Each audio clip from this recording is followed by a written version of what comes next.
Jadi kursus ECG yang ada dilakukan di Perki di di lingkungan detak jantung, pelatihan ECG ini 2 hari tapi sehari penuh. Kenapa? Karena memang pemberian ilmunya ini mulai dari awal sampai akhir itu berkaitan terus gitu ya. Berhubungan terus meskipun pembicaranya beda-beda ya, pembicaranya beda-beda. Tapi berkaitan terus tujuannya adalah supaya nggak lupa. Nah, padahal kalau saya mau nentir DM-nya ini kan saya nggak mungkin kita kita seharian penuh. Saya hanya bisa pakai malam itu pun hanya 2 jam ya.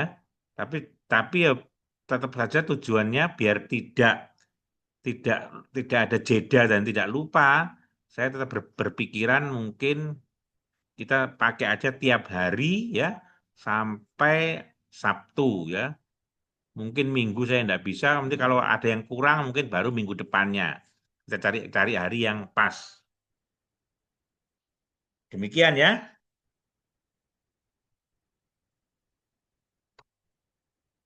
Nggih, baik dokter. Untuk yang digunakan berarti mulai Senin sampai hari Sabtu nggih dokter. Setiap Ya, hari ya. Jadi selain bilang hari aja Minggu. sama Mas Umam, Nggih. sama dokter koordinatornya kalau perlu ya bahwa dokter Budari pakai tiap hari ya karena minggu depan harus terbagi ke Ayani gitu ya. Saya sudah Nggih, WA baik dokter. dengan Mas Umam kok ya. Nggih, baik dokter. Oke, sekarang saya akan mulai. Ini suara di rumah saya ini kebetulan dekat dengan masjid. Kedengaran nggak suara suara orang ngaji? Tidak dokter. Oh enggak ya, nggak dengar ya. Oke, syukurlah. Soalnya keras sekali corong anunya masjidnya. Ya ini mau Idul Adha jadi eh, masjid dekat saya ini masjid NU jadi keras banget anunya.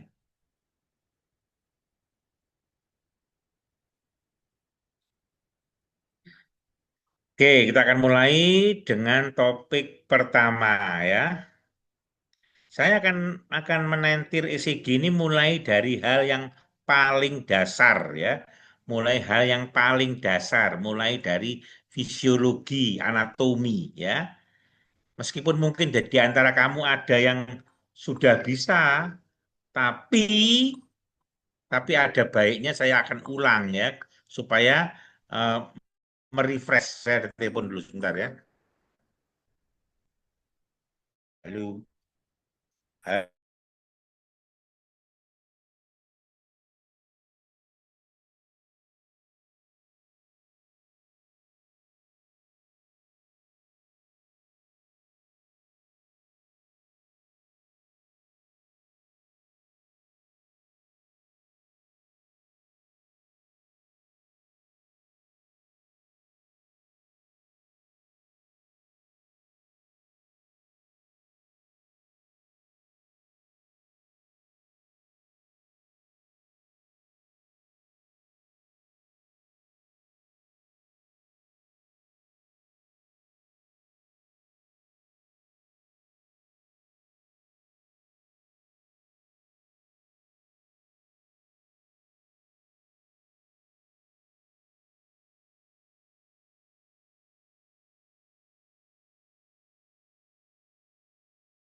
Oke,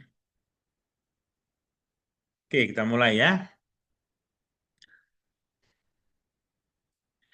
Eh, Topik pertama ya, jadi mengenai anatomi fisiologi dari ECG ya. Saya akan memulai dari hal yang paling dasar ya. Jadi saya rasa mungkin masih ingat ya bahwa jantung kita ini mampunya bergerak melakukan fungsinya yaitu kontraksi dan relaksasi, sistol dan diastol itu karena mendapatkan impuls listrik untuk mendepolarisasi sel-sel otot jantungnya ya. Impuls listrik ini ya berasal dari satu sel yang normal ya yang berada di jantung yaitu di daerah atrium kanan ya. Jadi namanya adalah S-anode ini dia ya. S-anode ini adalah generator utama yang mengeluarkan impuls listrik secara terus-menerus dan kontinu ya. Kontinu dan ritmik, teratur, terus-menerus dan teratur ya sepanjang kehidupan ya. Sepanjang dia akan terus-menerus mengeluarkan impuls listrik untuk mendepolarisasi. Apa itu depolarisasi? Depolarisasi adalah aktivasi sel-sel otot jantung untuk menimbulkan potensial aksi sehingga timbul kontraksi ya, mengaktifasi sel-sel, mengaktifasi dinding sel otot jantung agar agar teraktivasi ya karena timbulnya potensial aksi sehingga menimbulkan kontraksi ya. Itu adalah depolarisasi ya. Ada istilah lain namanya repolarisasi. Kalau depolarisasi itu kontraksi, kalau repolarisasi itu adalah dilatasi. Kalau depolarisasi adalah sistol, kalau repolarisasi adalah diastol, ya. Impuls ini akan diteruskan ke segala arah, ya, untuk mendepolarisasi sel-sel otot jantung, ya, sehingga sehingga membuat iramanya menjadi teratur ya.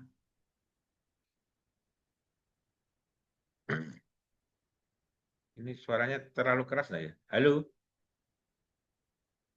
Nggih, dokter. bentar ini audionya. Jadi impuls ini akan terus-menerus ya. Dia sebelum masuk ke atrium ventrikel kanan atau kanan kiri ya, dia akan melalui suatu cabang yaitu AV junction. Ini audionya. Aduh, saya ada gangguan nggak audionya? Tidak, dokter. Tapi kok ini kok panunya penuh terus ya, sinyalnya audio ini. Oke ya, inilah demo hasil anunya ya, hasil diagramnya seperti ini ya. Jadi diagramnya itu ya, S anode adalah sel ya, yang singkatan dari sunio atrial node, yang asalnya adalah yang tempatnya ada di atrium kanan dekat dengan vena cava superior ya. Dari S anode ini akan keluar impuls ya, mengalir ke segala arah ya, mengalir ke segala arah untuk mendeposisi atrium dan ventrikel. Kemudian dia akan masuk ke AV junction. Apa itu AV junction? AV junction adalah dua golongan sel yaitu AV node ya dan bundle of His yang letaknya persis di antara atrium dan ventrikel ya. AV junction itu memang dua bagian ya. AV node dan bundle of His. Kenapa jadikan satu? Karena sebenarnya AV node dan bundle of His ini punya kesamaan sifat dan fungsi ya. Sehingga penamaannya cukup jadi satu. Atrioventricular junction. Jadi nanti kalau ada istilah junctional, ya ada istilah junctional itu maksudnya adalah AV node dan bundle of His, ya. Kemudian setelah masuk ke AV junction, dia akan turun ke ventricle, ya, melalui cabang berkas kanan dan cabang berkas kiri, ya, left bundle branch block, ya, dan right bundle branch block. Baru kemudian masuk ke sel-sel otot ventricle melalui cabang serabut Purkinje yang tersusun seperti anyaman di ventricle, ya. Ini adalah uh, sistem konduksi listrik di jantung, ya. Kalau boleh saya ibaratkan, sistem ini seperti sistem kelistrikan yang ada di lingkungan kita sehari-hari. S anode ini dianggap sebagai PLN-nya, ya. Kemudian jaras-jaras mulai dari di atrium, AV junction dan di ventricle itu sebagai kabel-kabelnya, ya. Kemudian sel-sel otot ventricle sebagai tujuan akhir dari depolarisasi dari aliran listrik itu adalah rumah-rumah, ya, rumah-rumahnya. Jadi demikian, ya.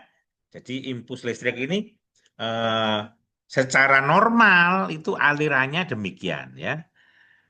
Sekarang saya mau tanya, kenapa kok dari atrium itu kok harus melalui AV junction dulu untuk mendepolarisasi ventricle? Kenapa kok nggak dibuatkan oleh Tuhan, ya, oleh Allah itu jalur langsung, misalnya dari atrium kanan masuk ke ventricle kanan, dari atrium kiri masuk ke ventricle kiri. Kenapa kok harus dilewatkan ke AV junction?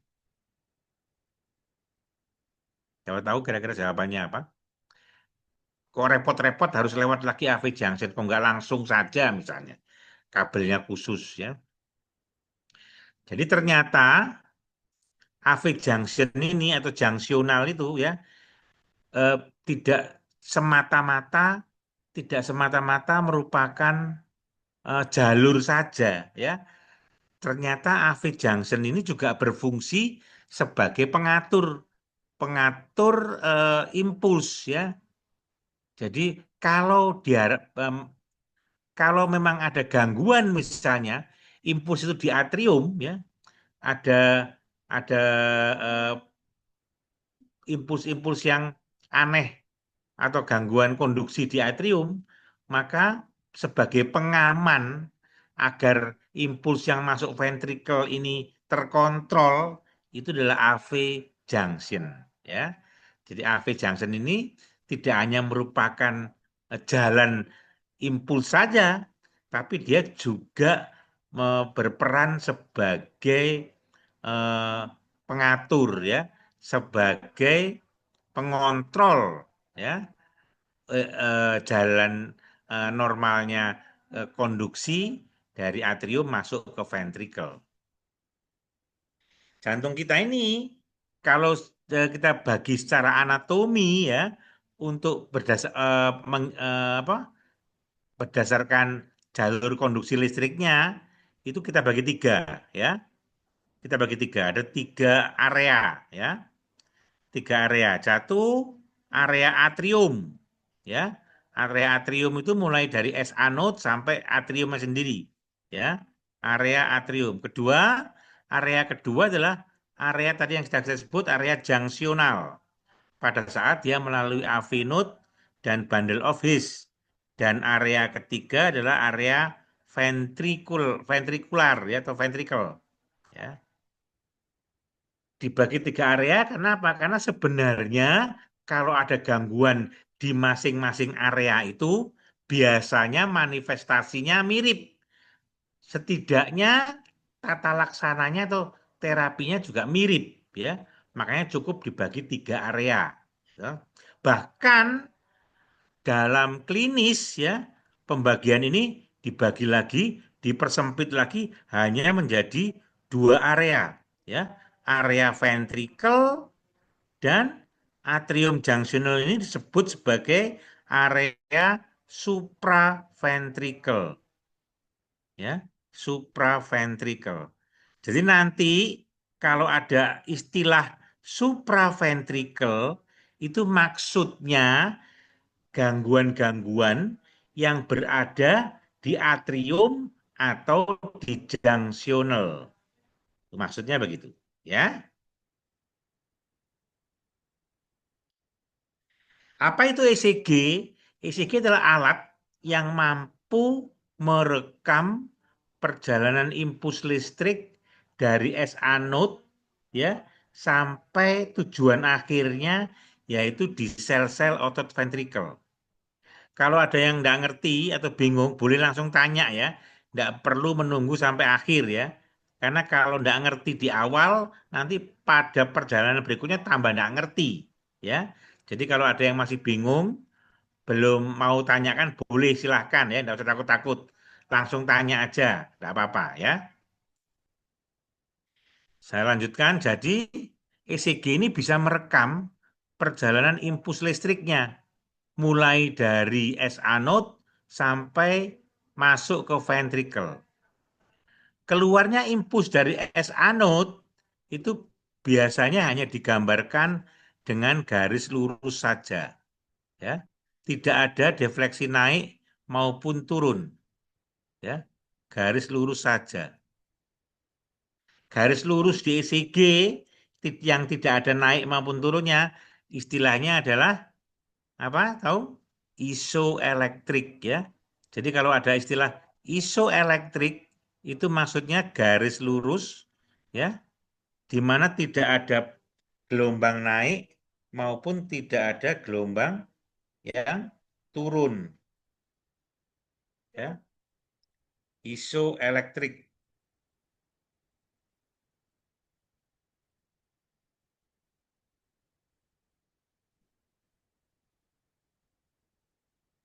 ya. Isoelektrik. Jadi garis tidak ada garis naik maupun turun.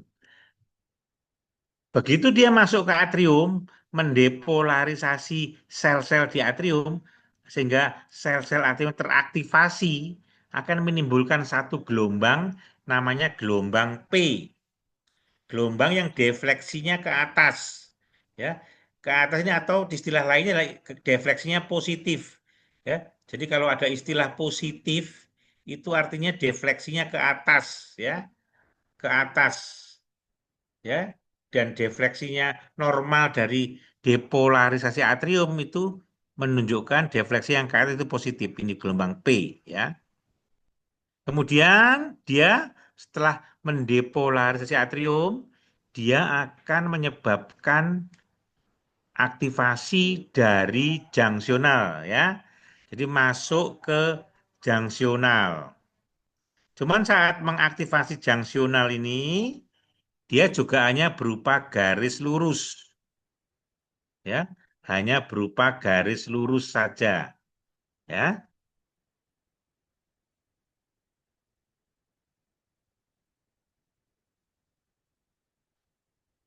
ya. Saat dia mengaktifasi junctional, dia hanya berupa garis lurus saja, ya, garis isoelektrik. Meskipun hanya garis lurus, garis isoelektrik itu tetap harus dievaluasi, tetap harus dipantau, ya. Jangan hanya mengevaluasi gelombangnya saja, ya. Tapi untuk ECG Anda harus menginterpretasi selain gelombangnya juga garis isoelektriknya. Kemudian setelah masuk junctional kan tentu saja dia kemudian turun ke bawah ya, masuk ke ventricle di cabang berkas kanan dulu dan berkas kiri ya, di left bundle branch dan right bundle branch. Untuk menimbulkan gelombang ventricle yang pertama yaitu gelombang Q ya. Gelombang Q, gelombang yang pertama yaitu yang turun ya. Aktivasi septum ini yang turun pertama ini ya, yang turun ini adalah gelombang Q yang merupakan dari aktivasi dari septum ya. Kemudian aktivasi seluruh dinding ventrikel menjadi gelombang QRS, ya. Jadi gelombang QRS adalah depolarisasi dari ventrikel. Baru kemudian terjadi repolarisasi dari ventrikel, ya. Repolarisasi atau fase diastul dari ventrikel yang ditunjukkan dengan gelombang T. Dan terakhir adalah gelombang U. Gelombang ini merupakan eh, aktivasi atau depolarisasi ventrikel yang lambat, ya. Atau kadang sering juga tidak jelas itu akibat apa, ya. Jadi normal, ya, sebagian besar kan kalau ECG, kalau Anda melakukan rekaman ECG biasanya yang di ECG itu lengkap, ya, ada 12 sadapan, ya. ECG itu ada 12 sadapan. Biasanya sebagian besar kalau normal, ya, sadapannya itu seperti tadi, ya, di semua defleksi ke atas. Baik gelombang P, GRS dan T. Sedangkan gelombang U sering nggak terlihat, ya, sering nggak tergambar, ya. Hampir di semua sadapan gelombangnya itu normal PGRST, PGRST yang ke atas. Cuman di beberapa sadapan saja yang ke bawah. Misalnya di AVR, coba lihat nih, ya. Di AVR ini dia ke bawah atau defleksinya negatif, ya. Ini bukan abnormal, tapi memang dibuat ke bawah, ya. Di disimulasikan memang agar ke bawah, ya. Juga di V1 ini QRS-nya cenderung ke bawah, ya. Tapi yang jelas sebagian besar PQRS itu ke atas. Itu kalau ECG normal. Nanti mengenai mekanisme bagaimana bisa tergambar begini, besok akan saya lebih jelaskan, lebih rincikan. Jadi sekali lagi, ya, bahwa kalau rekaman normal, ya, yang pertama muncul itu garis isoelektrik, ya, yang pertama muncul yang merupakan aktivasi dari S anode, ya. Kemudian yang kedua gelombang P, ya. Gelombang P yaitu depolarisasi atrium, ya. Kemudian yang ketiga adalah garis atau segmen antara gelombang P dan QRS yang merupakan aktivasi dari junksional. Namanya PR interval. Yang keempat itu gelombang QRS yang merupakan aktivasi dari ventrikel, ya. Yang kelima gelombang T yang merupakan repolarisasi dari ventrikel. Dan yang terakhir gelombang U yang merupakan eh, aktivasi lambat dari ventrikel, ya. Oke, sampai sini ada yang mau ditanyakan? Ini hal adalah gambaran ECG dasar yang kalian harus benar-benar tahu, benar-benar hafal, ya. Apa itu P, apa itu QRS, apa itu PR segmen, apa itu ST segmen, apa itu gelombang T, ya.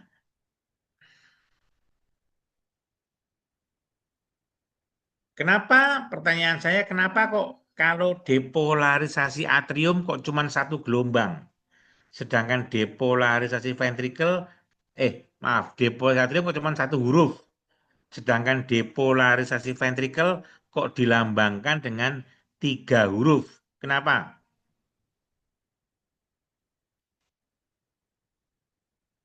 Ada maknanya, ya. Kenapa kok atrium ini cuma satu huruf gelombang P saja, sedangkan ventrikel ini kok sampai tiga huruf melambangkannya. QRS. Karena apa? Karena sebenarnya satu huruf ini melambangkan satu arah defleksi, naik atau turun, ya, positif atau negatif itu dilambangkan dengan satu huruf. Itu coba lihat, kalau depolarisasi atrium kan hanya satu kali naik saja, ya, satu kali naik saja. Makanya cukup dilambangkan dengan satu huruf yaitu gelombang P. Sedangkan depolarisasi ventrikel itu ada turunnya, kemudian dia naik, kemudian dia turun lagi. Jadi ada 3 kali arah defleksi. Makanya dia ada 3 huruf, ya. Jadi gelombang Q itu adalah melambangkan turun pertama dari garis isoelektrik atau gelombang negatif pertama dari garis isoelektrik. Tuh lihat ya. Sedangkan gelombang R adalah gelombang positif pertama dari depolarisasi ventrikel. Ya. Gelombang positif pertama dari depolarisasi ventrikel. Sedangkan gelombang S adalah gelombang negatif kedua atau negatif setelah gelombang R, ya. Negatif setelah gelombang R itu adalah gelombang S.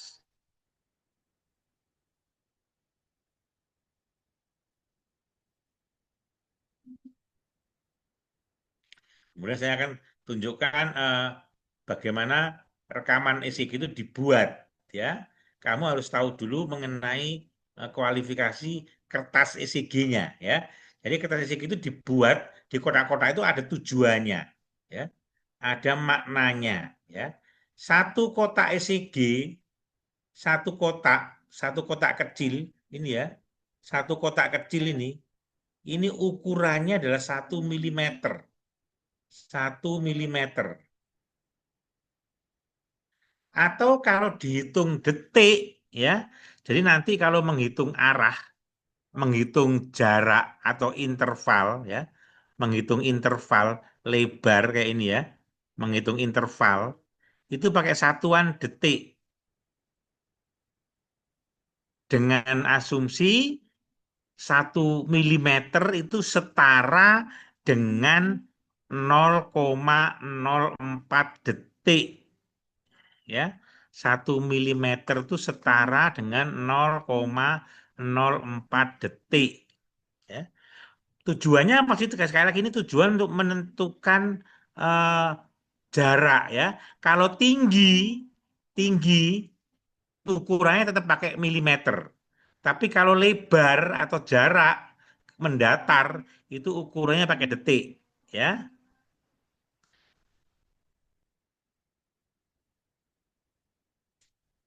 Dengan pokoknya yang penting 1 mm itu setara dengan 0,04 detik.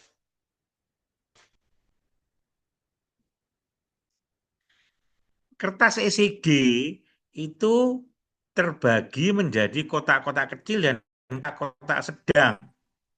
Ya. Setiap 5 kotak kecil, ya, setiap 5 kotak kecil itu dibatasi oleh satu kotak sedang. Dan sebenarnya setiap 5 kotak sedang, ya, setiap 5 kotak sedang, setiap 5 kotak sedang ini adalah satu kotak besar, ya, satu kotak besar, ya. Jadi kotak besar itu berisi 25 kotak kecil. Ukuran standar yang penting sekali untuk menentukan jarak. Jadi satu kotak kecil tadi kan 0,04 detik, ya toh, 0,04 detik sehingga satu kotak sedang karena isinya 5 maka dia 0,20 detik. 0,04 kali 5 kan 0,20. Jadi untuk menentukan lebar harus pakai detik, ya. Sedangkan tinggi itu milimeter, ya. Ukuran kalibrasi yang normal itu 10 milimeter. Jadi kalau kamu pernah merekam ECG, di paling kiri itu ada ukuran kalibrasinya yang menunjukkan eh, kalibrasi yang harus dicapai kalau agar ECG rekamannya normal, yaitu 10 milimeter. Nanti ada gambarnya. Ini ya. Jadi kalibrasi itu biasanya gambarnya seperti ini, kotak begini ya. Dia menunjukkan 10 kotak kecil ya, 10 kotak kecil ke atas ya. Jadi defleksinya 10 milimeter ke atas, kalibrasinya itu berarti 1 milivolt, ini berarti normal.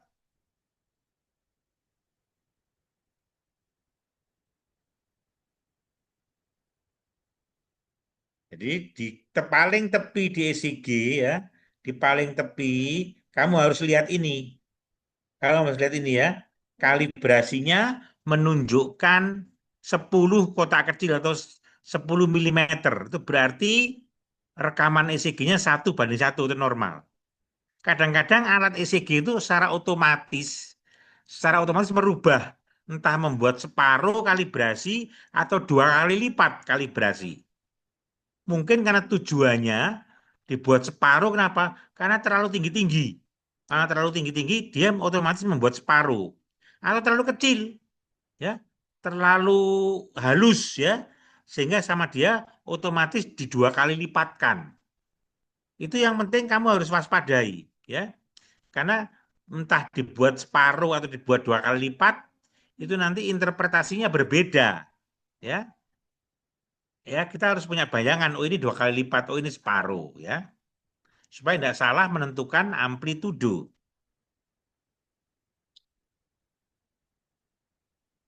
Jadi ini ya, maksud saya ini ya, selalu di rekaman ECG ya akan ada ininya. Ya, ini kamu pastikan ya, kamu pastikan bahwa dia ke atas 10 milimeter, ke atas 10 milimeter.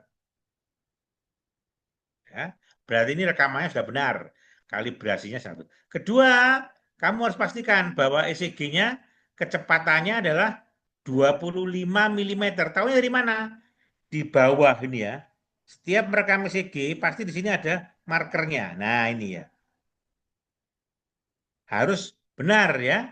Karena kadang-kadang salah salah setting kecepatannya lebih lambat atau bahkan lebih cepat.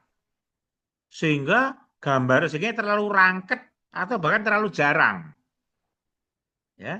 Jadi selain kalibrasi ya, setiap mau merekam atau membaca ECG, pastikan kalibrasinya benar dan kecepatan rekamannya benar. Ya, 25 milimeter per detik.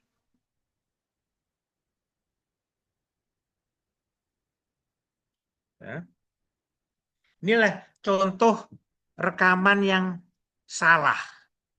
Ya, contoh rekaman yang salah. Karena kecepatannya dibuat 50 milimeter per detik. Ya, ini loh, tahunya di sini. Tuh lihat. Nah, ya. 50 kalibrasinya sudah benar. Kalibrasinya sudah benar, tapi kecepatannya salah setting, dibuat 50. Sehingga apa? ECG-nya jadi tampak lebar-lebar. Ya, ECG-nya lebar-lebar karena terlalu lambat. Dan kesannya bradikardi karena jauh-jauh antara satu QRS dengan QRS lain terlalu jauh. Kesannya bradikardi, padahal tidak. Ya,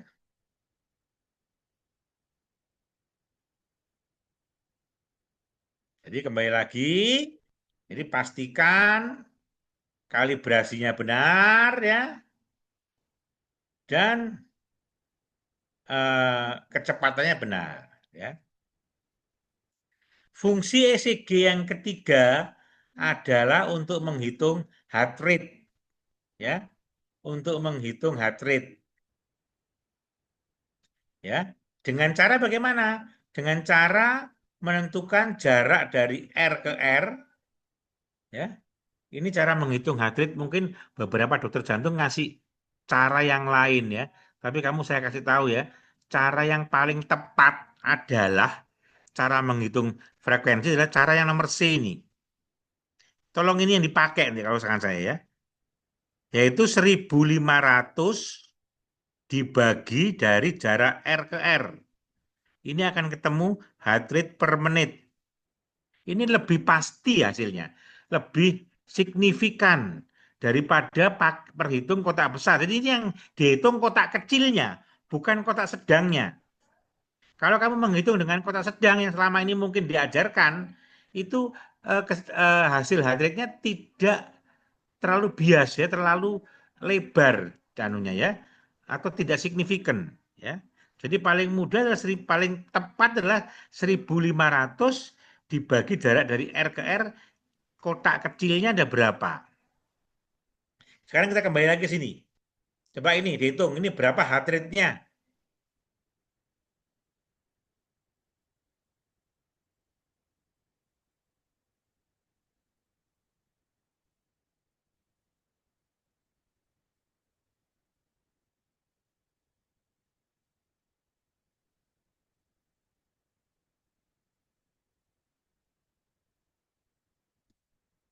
Ada?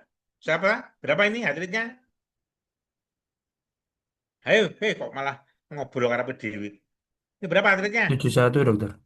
Ya, 1.500 dibagi sekitar 26 ya.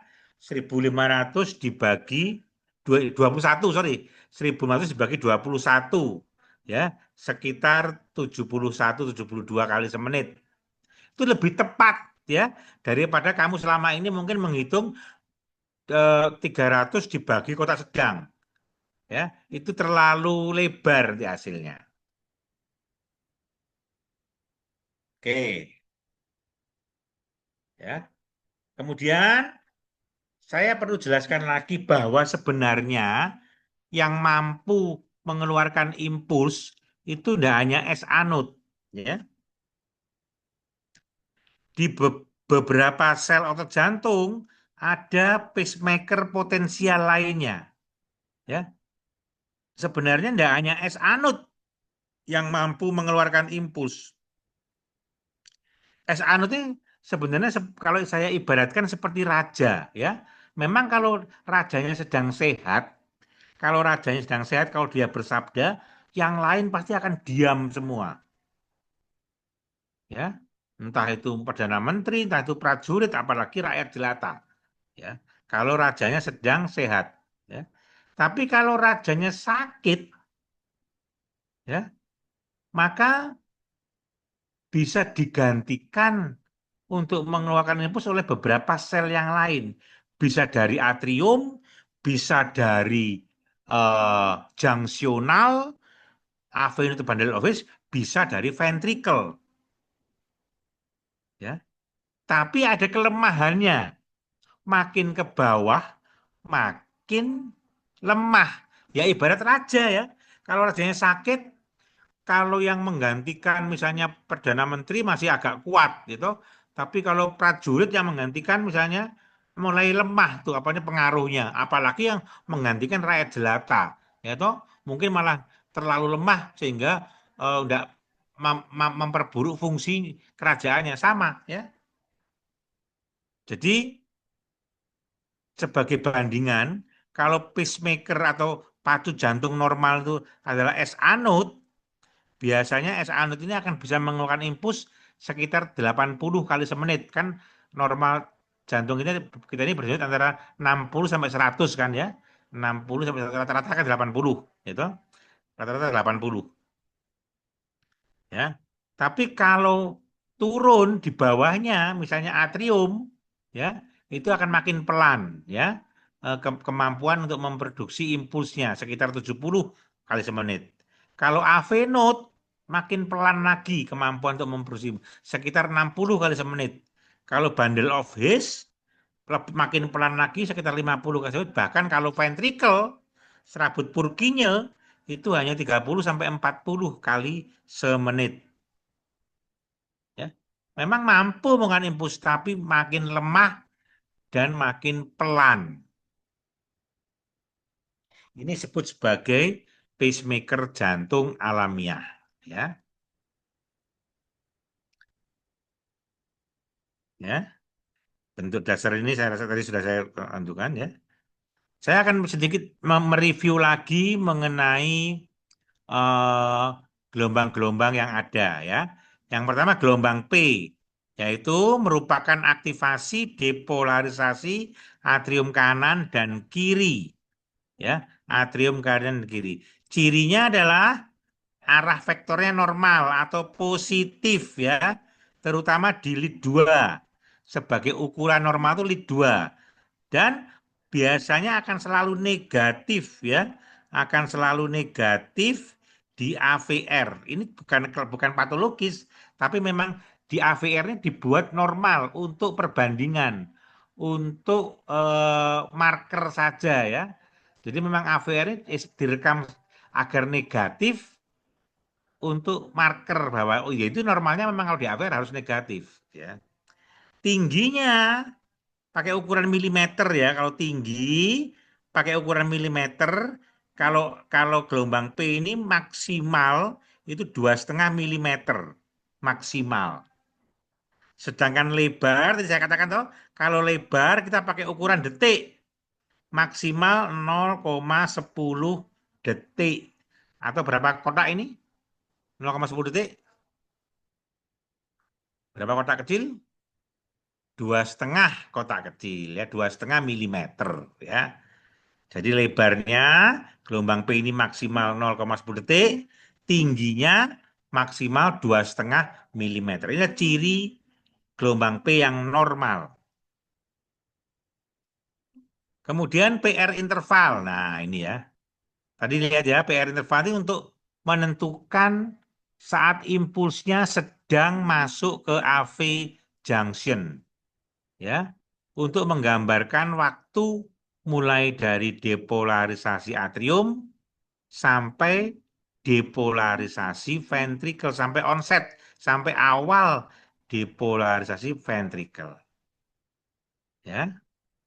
Jadi ngitungnya karena mulai dari depolarisasi atrium, maka menghitung PR interval ini dari awal gelombang P, ya, dari awal sampai awal gelombang QRS, ya.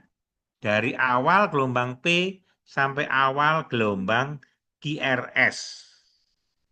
Normal PR interval ini tidak boleh lebih dari 0,20 detik. Ya. Tidak boleh lebih dari 0,20 detik atau tidak boleh lebih dari 5 kotak kecil.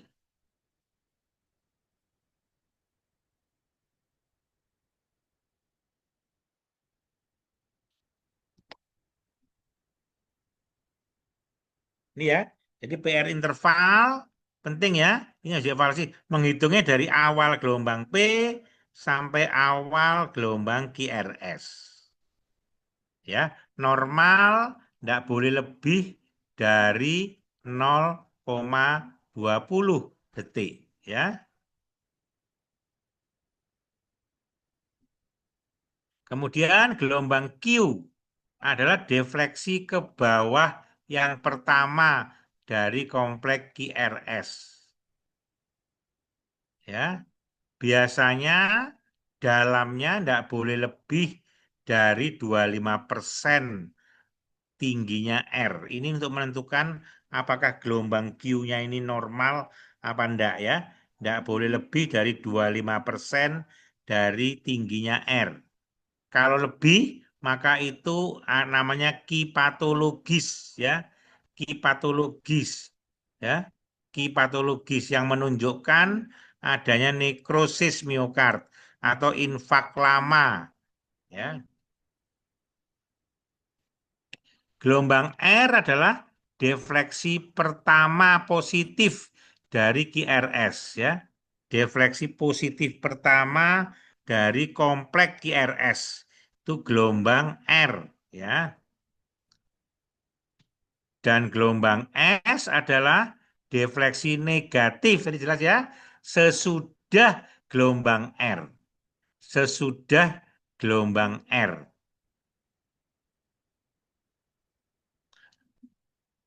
QRS, jadi apa itu QRS? Lama aktivasi dari depolarisasi ventricle. Normalnya ini kayak gelombang P, ya, maksimal 0,10 10 detik ya maksimal ya. Nggak boleh atau harus kurang dari 0 kan kelipatannya setengah ya. Kalau 0,12 itu kan 3 kotak itu sudah abnormal. Jadi maksimal 2,5 kotak kecil itu kayak sama seperti gelombang P, gelombang QRS itu. Yang tadi belum saya jelaskan adalah ST segmen ya. ST segmen itu apa tuh? Setelah gelombang QRS ya, setelah gelombang QRS sebelum gelombang T. Ini ya, ST segmen ya. Setelah gelombang QRS sebelum gelombang T. Normalnya dia isoelektrik, garis lurus biasa. Ya, kepentingannya untuk lihat koroner. Kalau naik nama ST elevasi, berarti ada infak miokard. Kalau ST depresi, berarti ada angina pectoris. Entah stabil, entah tidak stabil ya. Jadi ST segmen untuk lihat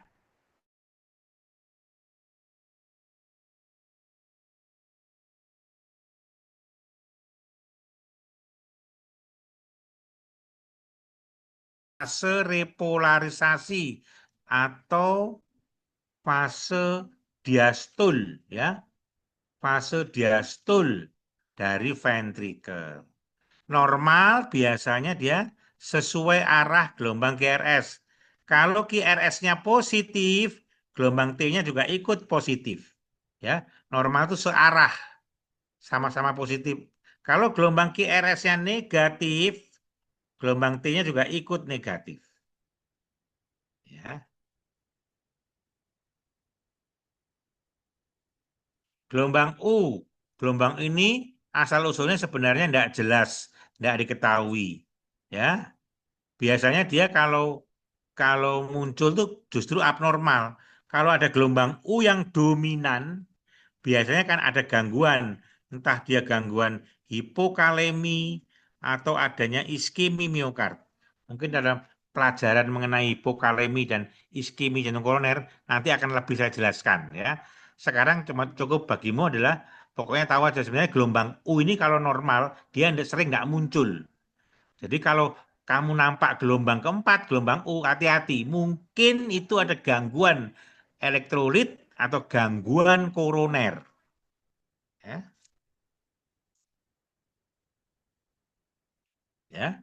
Jadi gelombang U karena saking kecilnya normal itu tidak kelihatan. Ya, jadi kalau gelombang U-nya dominan besar, hati-hati. Ini mungkin ada keadaan yang abnormal. Mungkin hipokalemi atau gangguan yang lain. Jadi irama sinus normal, cirinya gelombang P harus ada, ya, mendahului QRS, positif di lid 2 dan negatif di AVR. PR intervalnya harus ada, tidak boleh lebih dari 0,20 detik dan kompleks QRS-nya harus ada dengan nilai sama kayak gelombang P ya, 0,10 detik dengan frekuensi 60 sampai 100 kali semenit. Ya, sekali lagi. Jadi ECG normal itu ya sebagian besar itu PQRST-nya ke atas ya. Cuman di AVR sama di V1 yang ke bawah. Tapi itu bukan abnormal. Itu normal. Kenapa bisa begitu? Besok akan saya jelaskan. Kenapa di AVR kok negatif, dibuat negatif, di V1 kok dibuat negatif, kenapa? Besok akan saya jelaskan. Kedua ciri ECG normal adalah dari V1 sampai V6, coba lihat ya. Dari V1 sampai V6 sebenarnya seragam. Gelombang R-nya makin lama makin tinggi, tuh lihat ya. Gelombang S-nya makin lama makin dangkal. Ya, ciri ECG normal di V1 sampai V6. Gelombang R-nya makin lama makin tinggi dan gelombang S-nya makin lama makin dangkal. Seperti ini ya. Gelombang R Ya, makin lama makin tinggi dan gelombang es makin lama makin dangkal. Itu ciri ECG normal. Saya rasa untuk hari ini cukup segini dulu ya, karena ini suara maksud saya ini cukup keras ya. Jadi saya sendiri agak keberatan ya. Ya memang ngaji soalnya ngaji modul aja. Ada pertanyaan mungkin?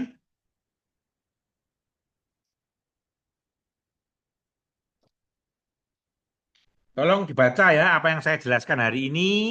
Dibaca kalau tidak ngerti. Besok boleh ditanyakan ya. Apa yang saya sampaikan pada hari ini dibaca lengkap. Besok yang tidak ngerti boleh ditanyakan ya.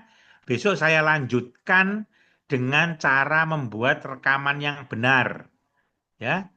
Cara melakukan rekaman ECG yang benar ya. Besok akan saya lanjutkan sambil mungkin memutar videonya ya. Ada pertanyaan? Kalau udah ada, saya lagi sekian. Terima kasih. Saya tutup. Assalamualaikum warahmatullahi wabarakatuh. Selamat malam. Waalaikumsalam Salam warahmatullahi wabarakatuh. warahmatullahi Terima kasih banyak Waalaikumsalam. wabarakatuh. dokter. Terima kasih Selamat banyak malam dokter. dokter.